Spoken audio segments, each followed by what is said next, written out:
we are here with Noah from Lockslip, who you should be listening to. You should check out if you haven't already.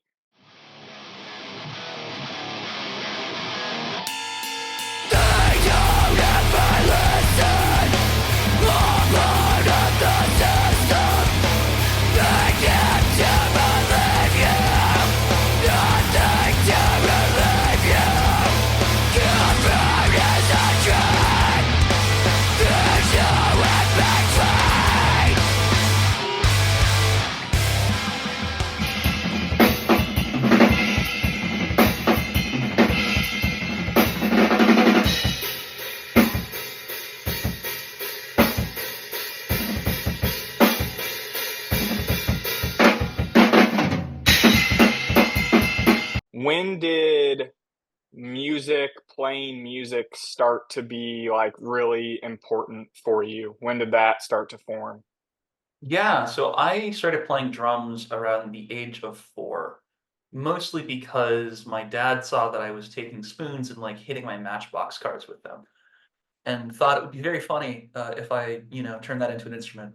So I think, yeah, right around 5 or 6, I got like a little toy drum set from a yard sale, um, and just had a great time Heck being yeah. terrible for a while. And like, Of I course. wasn't good at drums for a long time. Like, the first 10 years I wouldn't even count as being like a real musician, but I did get started very early. Right on. And dad was always supportive, Super just from supportive, the honestly. get-go. It's kind of unexpected to have your parent like willingly get you a drum set before you could even like articulate the ask for it.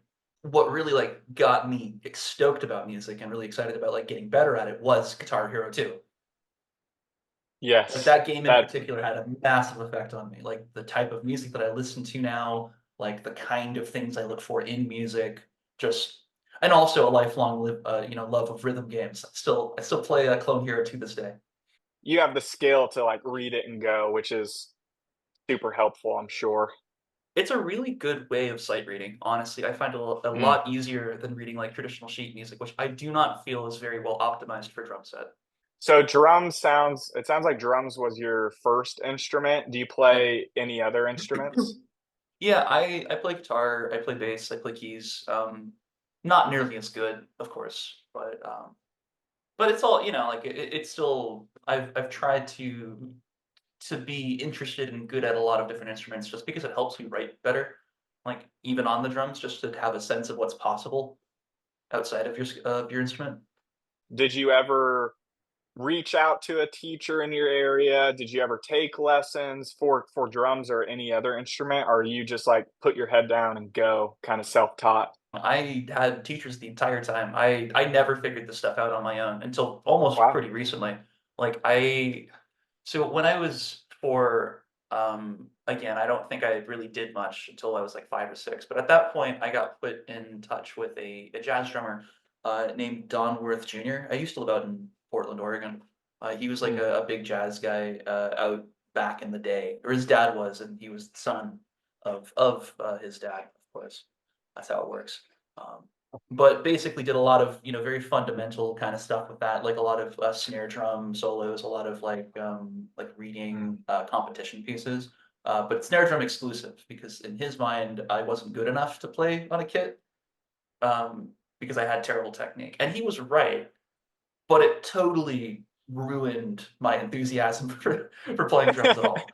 Because of course it sucks. It's like I want to hit all the stuff, but I'm stuck on snare drum only. Like I remember vividly one time I was told to go buy generals for a lesson because I was using like the wrong type of stick. And instead I bought like some like rock end with nylon tips and he got really pissed off at me because I didn't know how to follow directions.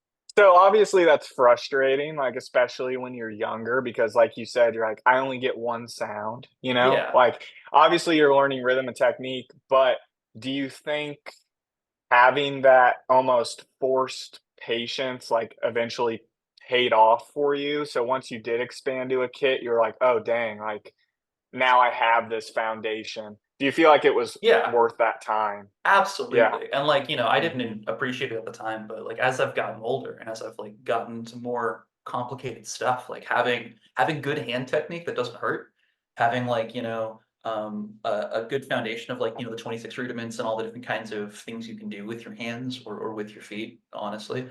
Like, that's super helpful, it's super fundamental, and I'm very happy to have had that kind of basis because it's always helped me through, um, Yeah. everything else. And then Right, just to right. kind of continue on, the full story of that, so I did that for, like, a little bit, but then I got really involved with the Portland School of Rock, actually, back in around 2006.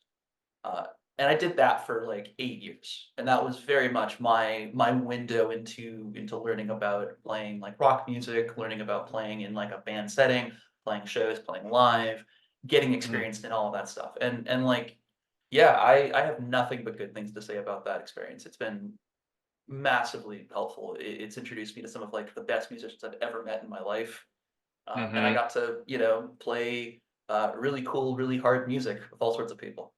It sounds like you had a really good on-ramp into, like, "Oh, I can learn how to play with other people and, like, learn how to adapt based on how they're playing," which is something that I think a lot of drummers tend to have trouble with is, like, adapting to the style of the people around you, you And know? also, like, you're stuck with whoever's close to you, like, physically close Mm. to you at your school, at your Mhm. church, whatever organization you go to.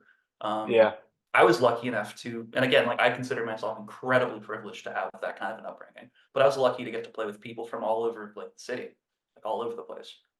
And to Yeah. also have it be structured in such a way that I was able to learn a lot about music history as a result, Like, every show would be a different band or a style, so, like, one show, it would be, Ozzy versus Dio. So we're playing a bunch of, like, classic Black Sabbath songs and then, like, the Dio era of Black Sabbath, which was really fun. And then the next show would be, Frank Zappa. So just insert any number of crazy songs from his incredible discography. Yeah. And just having someone with knowledge teach me about, like, what kind of bands are out there and, like, how a lot of this stuff kind of formed over years and decades, just again, I have nothing but positive things to say about that experience. What were some bands, like, early on had an impression on you? Like, you just knew, "Oh, I wanna follow this path," or I wanna play like this person." Yeah, so, like, it very much depends on, like, how old I was. Because Mm. coming up, again, I was exposed to a lot of classic rock, a lot of, like, prog rock, a lot of, the canon, the classic canon of rock music. Which is cool and great, and there's a lot of great stuff there. But it wasn't until actually around 2011, 2012 when I joined my first band that I got exposed to, like, heavy music specifically. And one of the things about living out where I was up in Oregon is that we have, like, a really big, or at least at the time, had a really big, like, stoner rock, sludge, Mm. doom scene. So, like Red Fang what blew up as I was coming of age and became, like, the only thing people talked about around town. Because it's just like, how does a band get that big when they sound like that? It's very Yeah. uncommon, you know? And Mhm. so they were huge, like, obviously, we live in the shadow of the Melvins up in the Northwest, but also a lot of other really sick bands like Yob is based out in Eugene. They're like a doom three-piece that's really, really good. And just the local scene, of course. There's a ton of stuff out there. Uh, I was playing in this band called Nether Regions with some instructors from the school, actually, just as a sub at first, but eventually a bit more permanently. And it really exposed me to a lot of that stuff. So I Right guess, on. like, in terms of bands that really inspired my drumming, the one I always have to go back to is Mastodon. Like, Brandaler was just mind blowing for me. Like, I had Mhm. never heard anyone be that, like, technical, but also in the vein of the song, like, it was appropriately technical.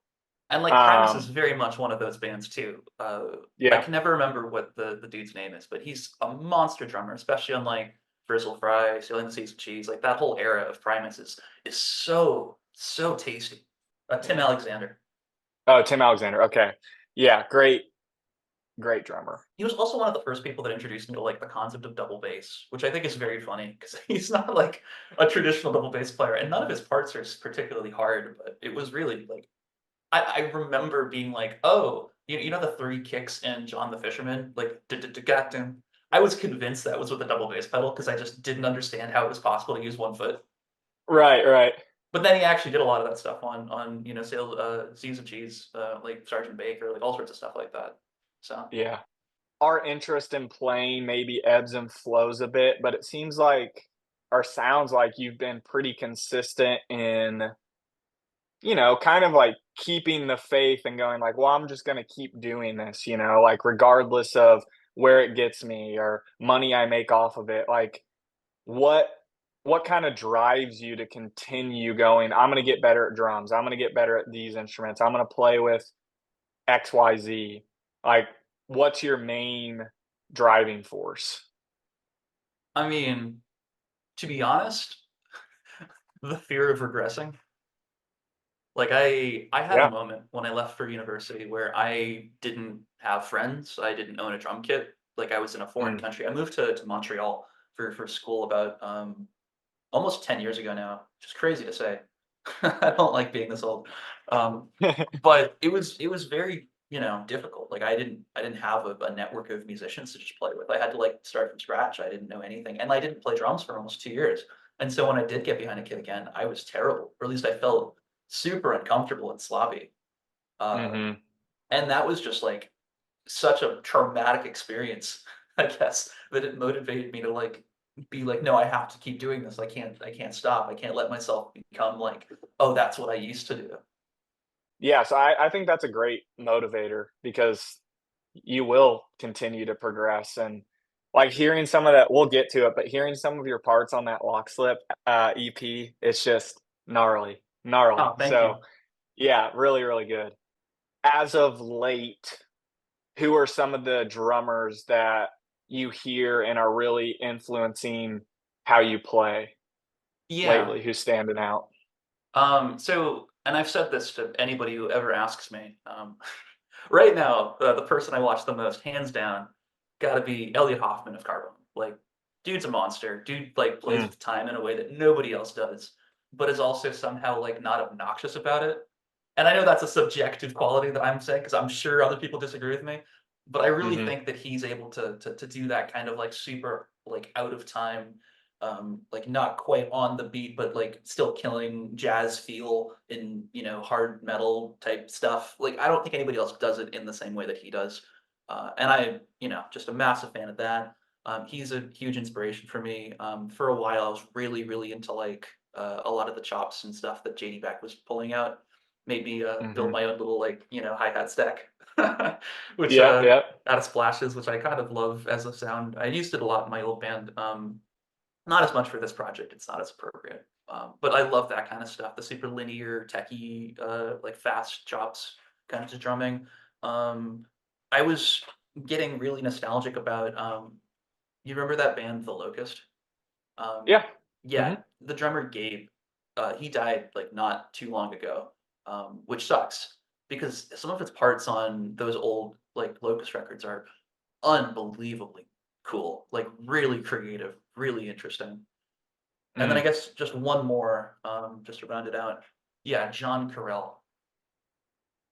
Yeah, What he's the album is guy. that? What year? So that's 2007, Mongrel from Number 12 Looks Like You. He also went on to do the Revival album with Sawtooth Grin. I just think his drumming's really creative and interesting, and also stupidly hard, but in a cool way. Mm, Obviously, easy thing to say. Dillinger was huge for me, specifically like the Sumerian Records run. Like, mm, I will probably maintain that Option Paralysis is my favorite Dillinger record, which I know might not be like the common choice, but I think that era is spectacular. Um, mm. and also some of the tracks off of One of Us is the Killer are just phenomenal. Like Understanding Decay will forever be so freaking magical every time I listen to it. Um, Billy Reimer's insane. I mean, obviously he did some stuff with End recently. They're a bit more of like Yeah, a hardcore band, but love that. Thought that was a great collab.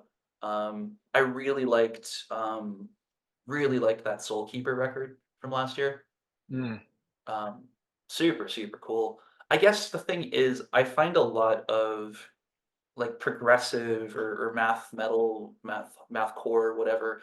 Um, it borrows a lot from like gent aesthetics, mhm, like periphery sounds and production, which has never been what I appreciate in music. Like, I think what I like specifically about Car Bomb, and particularly like their earlier records, is that they sound raw, they sound organic, and they sound like it's, being recorded like in a jam space. It doesn't sound hyper produced and hyper clean. And I think that's what I appreciate about it the most, especially W of W. Like that record is my favorite Yeah. by far. And it sounds dirty. It sounds like dusty. How often are you listening to music?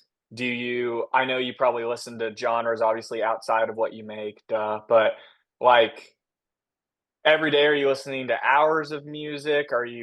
Do you have and we can get into this, but in terms of, like, practicing and progressing on drums, do you have kind of a schedule? Do you think about it in that way? I know that's more than one Yeah. question at once, but Okay. Let me start with the beginning.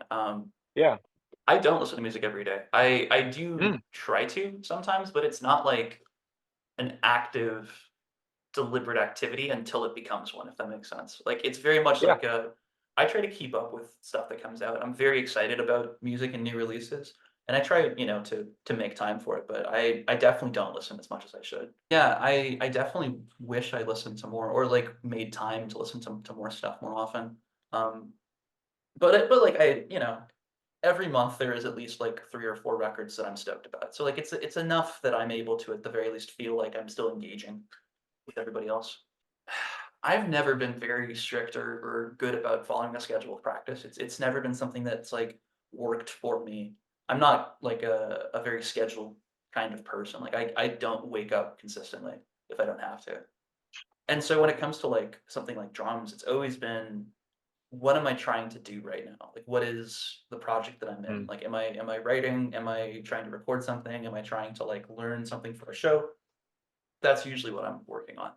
That's usually what I practice. And then anything else past that um tends to just kind of be like free form playing around, playing to songs, playing a lot of Rock Band, not gonna lie, which is good practice, but also terrible practice at the same time. Because there's a lot of things you don't have to think about, like dynamics where you hit any sort of, like you mhm. could be janky as you want. It doesn't have to be clean, and you'll still get the points. It's a very different way of thinking, but it's also really cool in that I'm able to play stuff that I don't have to think about. That's way harder than like is reasonable to memorize. And Right. that's something that I do really like about, that as a tool for just kind of, I guess, mechanical practice. Because you are still practicing, Mhm, it's just more the motions of, like, strokes and flow.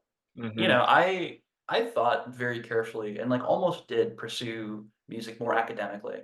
I, when I was looking for universities, I got into Berkeley and had, like, a big scholarship and still said no because Mm, it's hard to really justify a $200,000 bachelor's degree in music, you know? Like it's yeah. definitely like a tough sell. Even if they give you like a scholarship and all sorts of stuff, it's still expensive. Mhm. And I guess I just always had the mindset of like, well, I'm gonna play music regardless. It's not really gonna prevent me from playing. It's not gonna stop me. Um, but it is something where, at the same time, I can think of, "Oh, wow, it would have been so cool and so, like, helpful to get to just do nothing, but focus on being, like, really, really good for 4 years and surround myself with other people who have nothing but that same focus." So, I don't know Right, where I right. where I sit on, like, formal music education. I've done, like, enough of it to get a sense of what it's like, and I definitely wish I could have explored it further, but I don't necessarily feel held back by not going all the way. It's a weird middle ground position for sure. There's some level of luck to being able to transition into doing this stuff full time. It's Oh, just yeah, and it has nothing yeah, to do with you. It's completely divorced from any impact you can personally have. Like, for yeah. context, Lockslip Mhm. is my 10th band. Like, I've been doing this shit for, like, a while, and the Yeah, fact that this is, like, the first project to even pop off enough to be, like, slightly visible is, a testament to just how long it takes sometimes, and, like, I'm stoked that people are listening to it and stoked on it, but it's yeah. still it's still funny. It's a journey, like, I am Mhm. building on the back of the work that I've already done, Like, Right, it's right. it's it's never, like, a waste of time, even if nothing happens with that project. Yeah. And I think that's Yeah. the only way to think about it without getting too existential and depressed. I saw Vincent post that, and I saw the cover art, and I'm a very visual person, and often when I'm staring at a bunch of, like, songs that I may wanna listen to off a playlist, the band name and the album art, like, can help me make a choice, Yep. and I love the album art. I I I knew once Vincent posted it, I was like, "Okay, this isn't some random band. This is obviously a band that is put together and, in my view, has a plan." Um, so I guess my first question for you is, how did y'all get together? How did Lockslip? How was it Yeah. born? Yeah, So about 2 years ago, almost, I moved from Canada out to Los Angeles because of a job. I was working on um, the big sphere in Vegas, actually. Um, rad. I do a lot of like music tech software for audio stuff. That's very much like my day job, my profession. And so I Mm, had the opportunity to move out here on their dime and said, fuck it, why not? Didn't work out, laid me off, but I digress. Not important right now. While I was out here, the first thing I thought of was like, okay, I need new people to play with. I need like something else to get going because I was leaving. What I was particularly stoked with, an old project of mine called Truck Violence. We had dropped a bunch of like tunes the year before in like 2022, and then last year we had like our big LP drop, which is like the culmination of everything that I did with that project. And I was just like very much like, oh no, I'm losing the only thing that's ever had any attention brought to it. Fuck, I gotta start new projects, and so immediately straight to Craigslist because I don't know why, but that's just been the place I've found the most luck with. Like yeah. Facebook is weird. People are strange when they have their face attached to how they act. Hmm. Um, but there's something really cool and like egalitarian. Like it's the great equalizer on Craigslist. Uh, Ended up joining a couple bands. Most of them didn't work out. I think I ended up playing with like 5 or 6 different groups before eventually I met TJ and Nick, who are the guitarists of Lockslip. And we just started, we hit it off. We had like a great rapport, just started hanging out and trying to figure out like how to put a band together. And yeah, it took a little bit of time. We workshopped those songs over the course of about a year. Mostly Hmm. because we didn't know what we were trying to do with it yet. We didn't know what kind of style we were going for. A lot of, like, the earlier demos were a bit more on, like, the emo side, a little bit more, ambient or, like, post-rocky. Um, but we all just kind of eventually came to the conclusion that, no, we wanted to do something heavy. We wanted to do something like the bands that we all grew up listening to, like, a lot of that, late '90s, early 2000s metalcore and just, like, the mathy stuff that I'm super stoked about that are maybe a bit more recent. And so we did that for a bit. We spent a bunch of time demoing out those songs. I think we ended up narrowing it down from like 5 or 6 in total. And then we met Sarah through a mutual on Facebook. And so she sings in this other band called Entry. They've been around forever. She's probably a big reason of why we've had any attention at all. Not gonna lie. But it just worked out really well. She did a great job on the demos that we had and in the final recordings of it. And there you go. We just dropped it about a month ago, uh, just to have it be out there because we've all been in bands before and we've all like chat something really quick and easy out. But we really wanted to make sure that whatever we were dropping as our first thing would be phenomenal. That it would be like really really good. And it makes y'all seem more accessible, and then also like we're gonna want more. You know, Exactly, and I, it's I hope better. you I hope you know that. That's been the general consensus is like, "That's so short. Why is there not more songs?" Which I like. That's a good problem to Yeah, have. But it's yeah, it's yeah. interesting because it's, like, kind of in contrast to what the last decade of online music has taught us, which is that, oh, you have to just pump out content all the time, and if you're not, dropping something every, like, month, then you're wasting all of your attention, and it's never gonna happen, and it feels so validating to know that it doesn't have to be like that. It doesn't have to be a race to the bottom. Something that's shorter, but it sticks. Like, and again, people listening to it, and instead of like it never coming back around, they put it in their like songs. They put it on Yep. their playlist. Like, it has to have some level of staying power, basically. and like I think this EP does. Well, thank you. And I did the math on this really recently. I believe the 33rd album that I have recorded, produced, and mixed. I've been doing this for like a while. It's very much like so I came of age in the era of dubstep and Skrillex. And I thought that was the coolest thing that ever existed when I was like younger. And I was like, wow, how the hell does that happen? How do you make music that sounds like that? And I got really deep into like the whole world of like Ableton soft synths and like EDM production, Reddit, Mm. and YouTube tutorials, and basically did that for like a ton of time. I spent a lot of time like making really terrible music that nobody should listen to. But eventually, it kind of led me into while I was in university, getting really excited about sound recording and just like making albums. Tons of failed experiments, especially my other last like heavy band, which was called Gorlash out of Montreal. It was interesting. It was like a bass and drums project, but then the bass would Mm. go through an octave pedal that would put an octave up and an octave down as like kind of a singular string instrument. And I think in the process of like mixing that, which is very hard music to mix. Like it's not conventional. There's not like a clear strategy of how to do it. I was basing all of my, decisions off of like Death from Above and, Mhm. early Converge Mhm. tracks and trying to figure out how to like make it sound the way that I had it in my head. And I don't know if I was ever fully successful at it, but it did make me work very hard to learn how to pull this off. And so yeah, I've basically produced every project I've been in ever since. The production on this is just so it sounds like you knew how to get to that idea in your head. So I hope you're, like, happy with it because I think it sounds I am really, really about good, yeah. 85% happy with it. I've come to the conclusion recently that I'm never gonna be happy with anything that I ever do. Yeah, So yeah, this is the best I can hope for, is to be like, well, yeah, it sounds good objectively, but and then I'll have right. my own little like reservations about like mistakes Mhm. that I made during the process and whatnot. But yeah, I'm definitely very happy with it, and the response to the production specifically has been really really cool to see.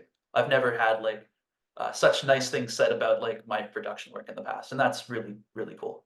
That whole EP, we tracked it in my garage.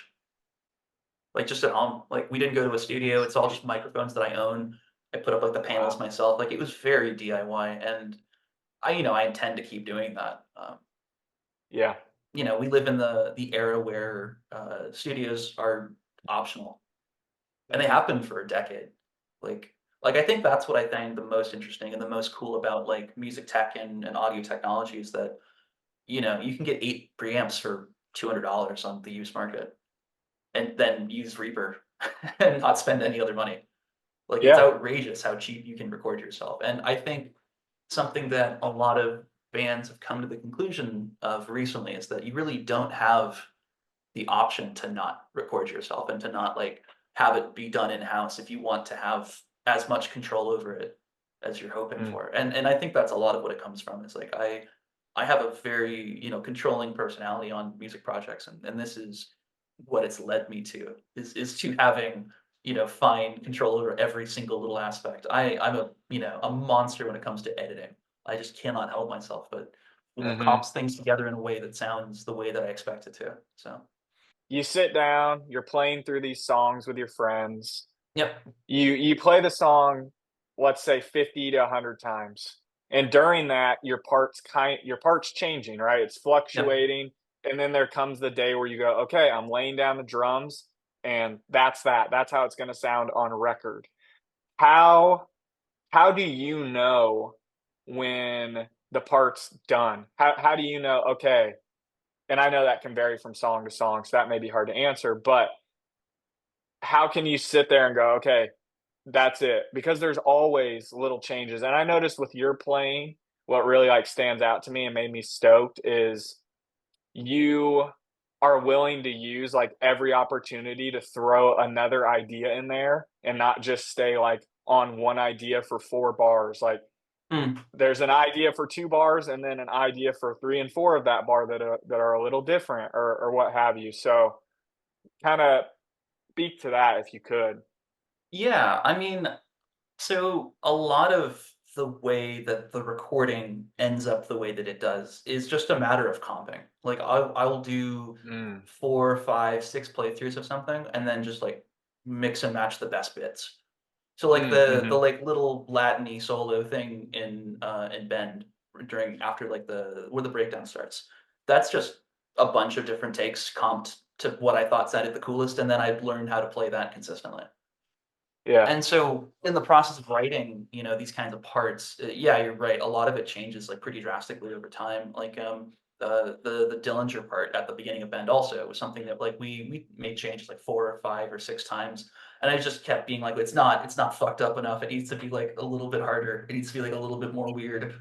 Yep. And I'm stoked where we ended up with that, honestly. I think it was definitely like at the line of where any more and it would have been too much, but it's like Mhm. just enough to be like really crazy sounding. And it's not super hard to play also, which I think is the coolest part about a lot of the way that we wrote this is that it's not about being hard, it's about sounding, cool. I like to Yeah. think of it as like me trying to rip off all of my heroes as much as I can, but like if you do it all at once, you can't tell who it is specifically. Yes, and that's what we're all doing. I mean, that's what when I think of, like, obviously Zach Hill is huge to me and, Yeah, like, Lewis Cole, so it's like also amazing. like you said, just blending those and then taking you and mixing that, and that's how you get, like, memorable drum parts, you know? So, Totally. um, That's really funny to me ok because, like, we've been compared to Converge a lot, which, like, makes sense. Like, a lot of our stuff is very Convergey. I'm not gonna deny it. But I mhm, never listened to them until 2017. Like, it's actually pretty recent that I've even started listening to yeah, them. And the first thing I noticed, but I just play very similar in like the way that I like arrange tom fills and stuff without mhm, even realizing it. And that's super cool to just kind of see how the influence of these bands has permeated through other bands that has then permeated into me and like what I've taken from that. And you can still trace like the lineage back to it. It's super cool. And so, as a result, I like to throw in little like nods back to it. So I think there's like the Dark Horse fill in Guillotine Blueprint. The that like that fill. yeah, I yeah, just love mhm. that shit. It's like quoting. It's like jazz. I wish people did that more. Where do you see So it's like we're coming up on spring. Where do you see Lockslip headed the rest of the year? Where what do you kind of see in the immediate future in terms of this project? Yeah, so we're writing a full length, obviously. That's like the main priority is to get something complete, hopefully sometime by the end of summer. It's hard to know, obviously. Mhm. Things take however long they're gonna take, but that's kind of like the timeline that we've given ourselves to try and come up with something to follow this up. As far as other stuff we're gonna do, obviously we haven't played shows yet. We're gonna try and play some shows, which is again also insane to get that kind of a response without even playing shows. Doesn't make sense to me. Counterintuitive to everything I've ever, experienced in my life, but I digress. Mhm. Um, Definitely gonna try and do some shows. I think we're trying to pull together maybe some weekend tours out here in SoCal. There's a Heck lot yeah. of close by cities. Just just play, just try and keep doing what we're doing. I'm happy y'all are getting recognition because it's well deserved. Well deserved. Thank you. And I mean, like, we Yeah. don't intend to rest on that. Like, we're definitely going to bring back something better than we started with. Like that's the Heck yeah. hope. That's the pressure Yeah. I put on myself. And I'm playing in a band out here called Bomb and the Mailman that also does that kind of stuff. Like very again like Death Grips, Machine Yeah. Girl. It's been fun to listen to. So I'm we're glad. stoked. Stoked for more. Well, sick. Well, I hope to bring more. Heck yeah. Thank you for your time. Thanks for Appreciate it, having me. man.